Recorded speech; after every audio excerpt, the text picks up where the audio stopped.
ChatGPT is a powerful AI tool about potentially revolutionizing. ChatGPT could be a tool within that framework. What about the accuracy problem? Focus on how they arrive to that answer.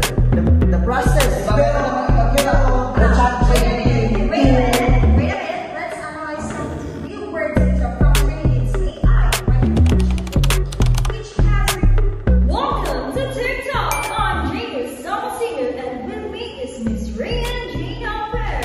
And today we are diving into the exciting yet controversial world of ChatGPT in secondary science education.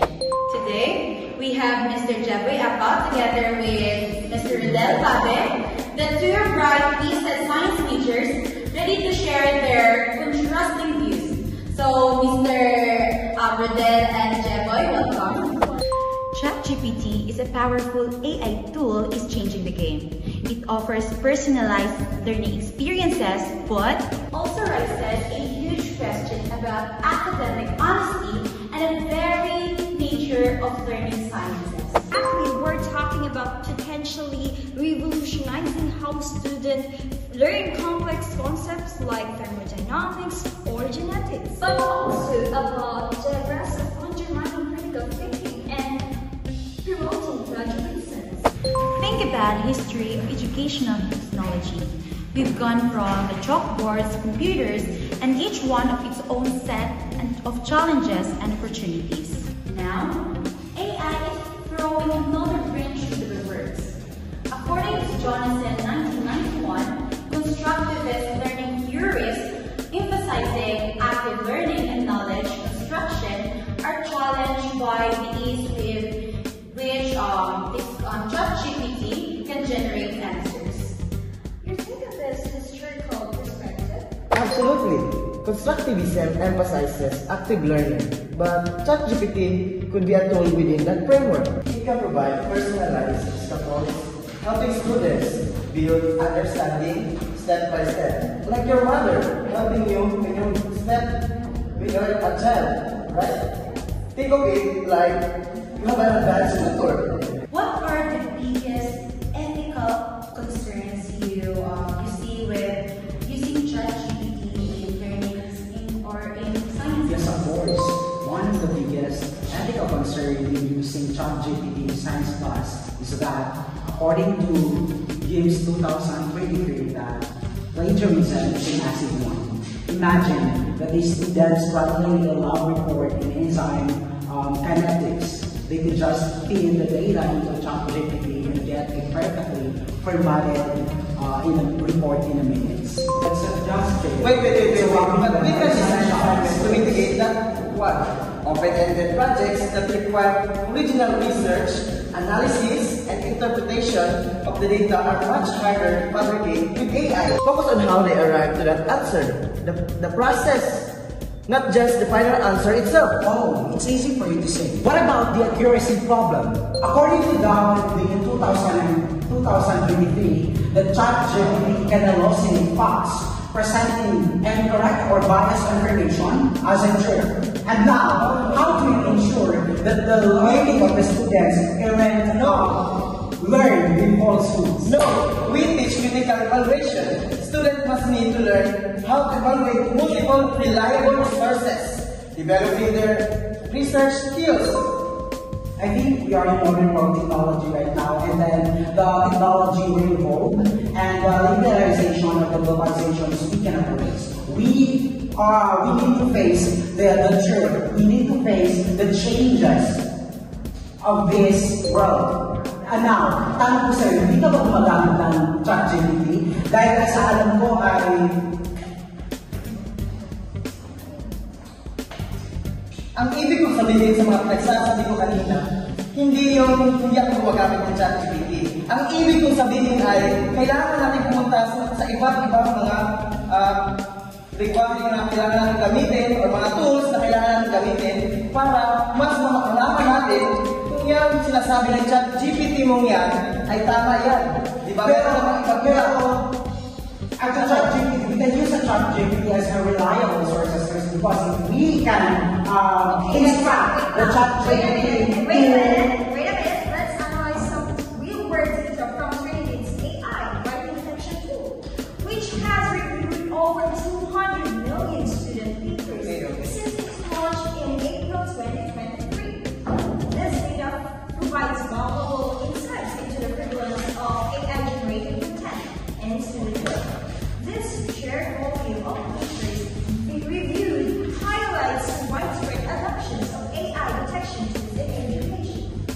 now for the data analysis using Turnitin data will be presented by Mr. Javier. Let us all welcome. Good day everyone. Once again, I am Kim Javier. I am your data analyzer for this TikTok. Without further ado, let's proceed to the table. Here we have a table of Turnitin AI written detection tools. It was conducted during 2023-2024 school year. Now, we have three tables here. We have metric, value, notes. For the metrics, we have total number of paper review.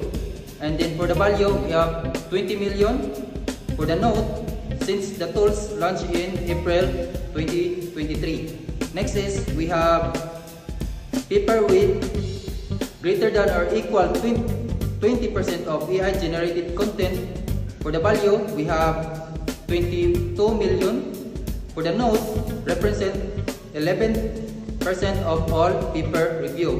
Next is, we have percentage of paper with 20% AI, and then for the value we have 11%. For the note, there's nothing there. So let's proceed to the paper with greater than or equal 80% of AI generated content. Those are for the metric. In the value, we have 6 million. For the note, represents only 3% of all papers review. And then lastly, we have percentage of paper with 80% AI. And then for the value, there's no record here. And then for the note, only 3%. Private findings that 11% of papers contain at least 20% AI generated content. So this indicates a significant numbers of students are using AI to improve their writing assignment. Even more alarming is that 3% of paper contain at least 80% AI generated. So this suggests a concern alarming level of reliance on AI particularly for their assignments. So this significant studies highlights the need for educators to address their ethical and pedagogical implications of AI in education. So my question is for you, Mr. Vidal, how do you interpret this data in light of our previous discussions of AI benefits of threats? Okay, I think the data is learning, but it doesn't negate the potential benefits of AI in education. The high percentage of AI generated content points to be a need for better integration strategies and stronger emphasis on critical thinking skills. We need to teach students how to use these tools responsibly and ethically. The focus needs to be on the process, as what I said earlier, that we need to focus on the process of learning, not just on the final product. We need to empower our students to be critical consumer, not just creator of information, not just passive recipients. So it is just a business like export and import? No, not that one, but I believe in the process of learning. So through learning, we can experience more and we can learn through the process, diba? That's it.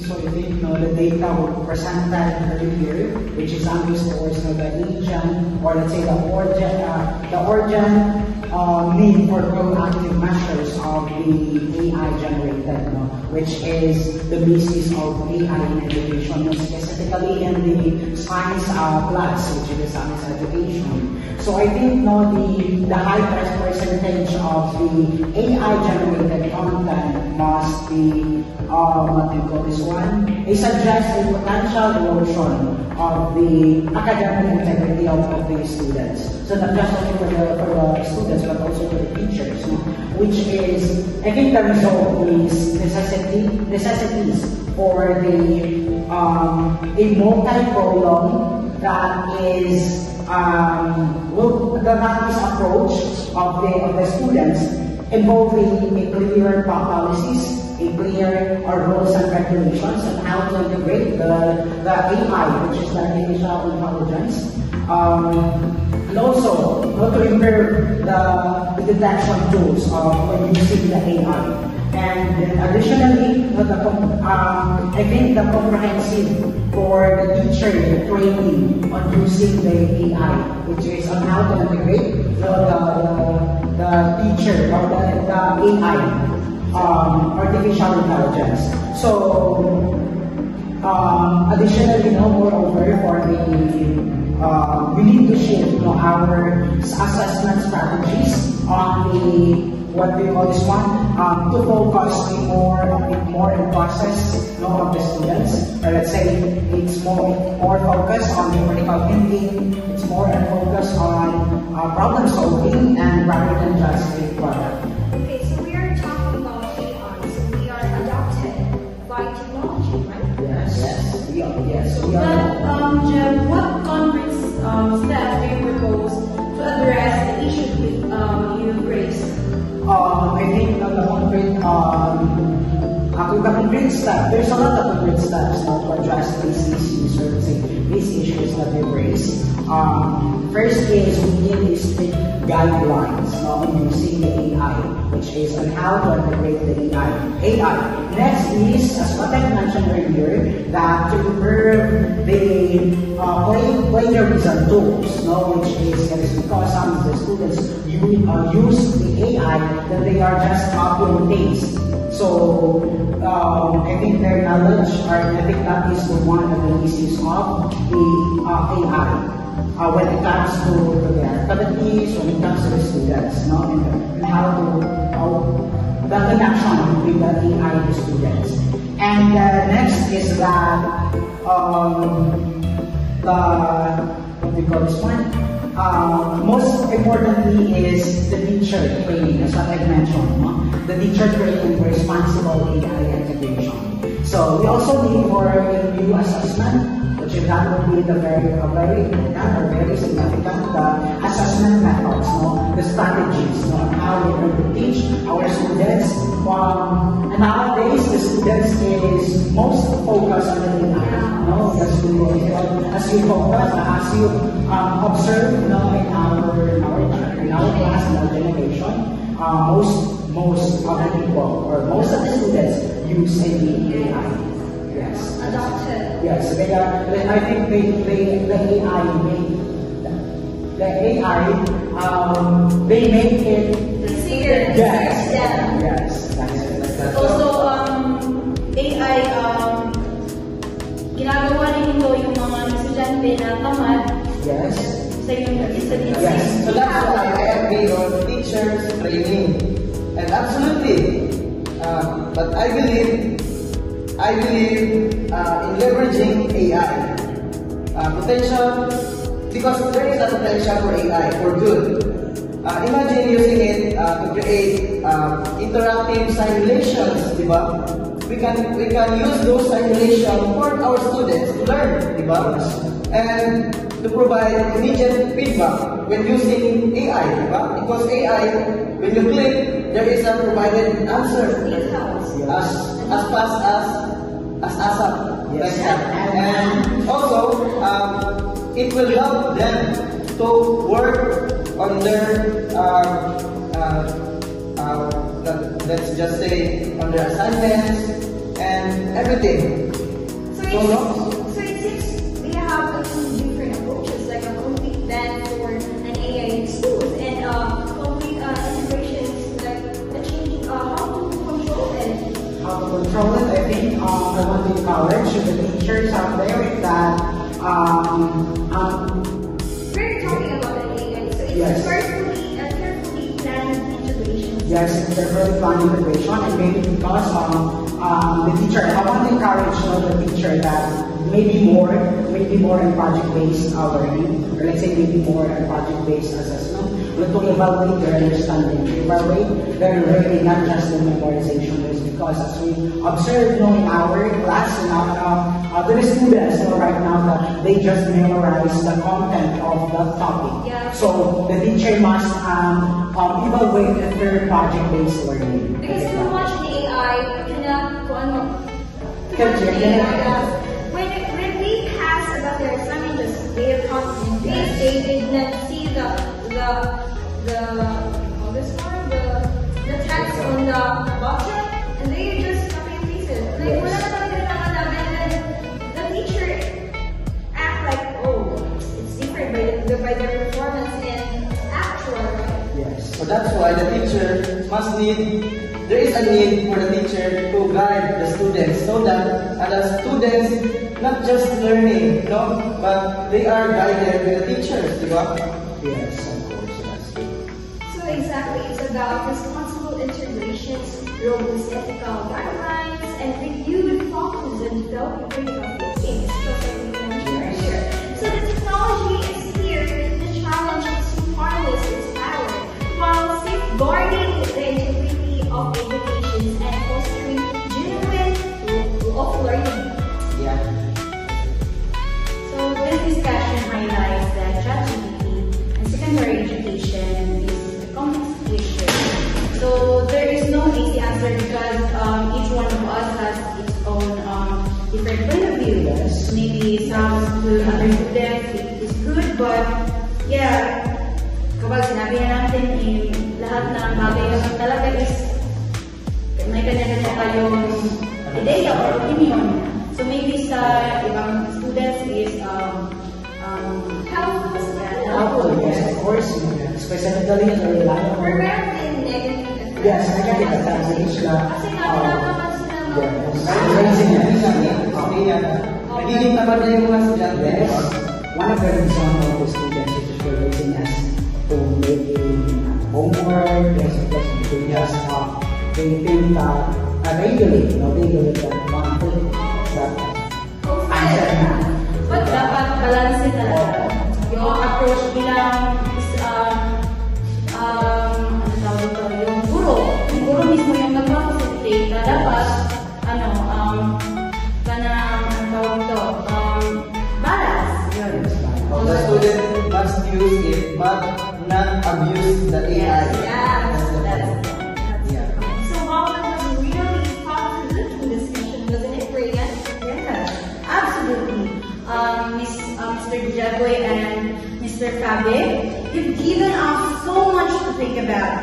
Thank you, both of you, for bringing such contrasting yet equally paid perspective to the table. It is clear that there is no one size fits all answer when it comes to AI integration in education. The key to take away from me is the need for a balanced approach, like what you said earlier, Reagan, leveraging the potential of AI while prioritizing critical thinking and ethical considerations. We can just throw technology at the problem and hope for the best. Perhaps the most important question is how we empower educators to navigate this changing landscape effectively. Exactly. This is it is about thoughtful integration, ongoing evolution, and a complement to preparing our students for the future, where AI is an integral part of learning and life. So thank you again.